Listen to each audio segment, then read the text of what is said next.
Assalamu alaikum wa rahmatullahi ta'ala wa barakatuhu.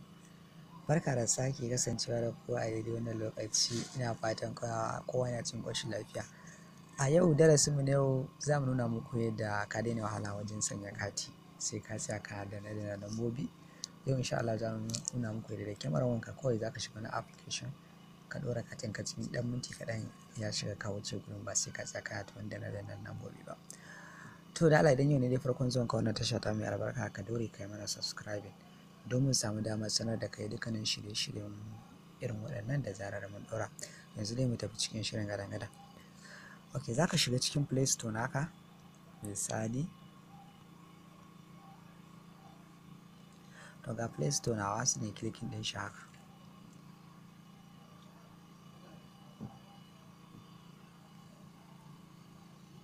Yawa za ka yi searching na kamar haka. Sai ka yi searching ɗin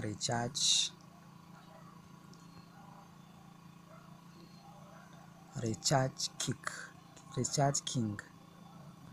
Yawa kamar da gani gashi na ya bayyana a sama sai ka clicking ɗin shi haka. To zai nuna muku ga sunan da yawa kala da kala. Ka shiga wannan na ukun kashin da aka sa direct recharge shi za ka clicking haka. To idan yau ne fa da ke ni dai na riga na yi install ɗin shi kai kuma baka ba sai ka danna domin ka install ɗin shi. Bayan ka install ɗinsa sai ka open ɗin shi. Gashi na mutum 1000 da wani abu suna amfani da shi. Ga dai idan kana so ka duba wasu bayanai daga cikin shi sai ka duba nan. To sai mai open kamar haka. To da ka shiga fiska application ɗin nan gurin zai kawo ka. Nan za ka zaɓa network ne da za ka yi aiki da shi. Airtel ne ko MTN ne. Ga kuma na mobile ga Glo a ƙasa ma shi bai bayyana ba tukuna, amma ni yanzu zan sa Airtel a misali sai kai click ne idan aka sa maka Airtel ɗin nan. Sai ka taɓa shi. Yawa kana taɓa shi zai kawo maka nan. Idan da daddare ne sai ka danna wannan alamun fitila haske zai bayyana. Idan ba da daddare ba ne kawai kana sawa zai nuna maka, amma ni misali tunda ni yanzu da daddare ne ba mu sa fitila mu gani.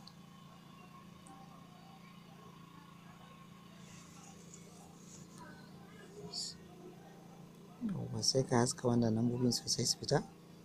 Idan sai ki fita sai ka kashe fitilan haka sai ka yi back sai ka sake shiga.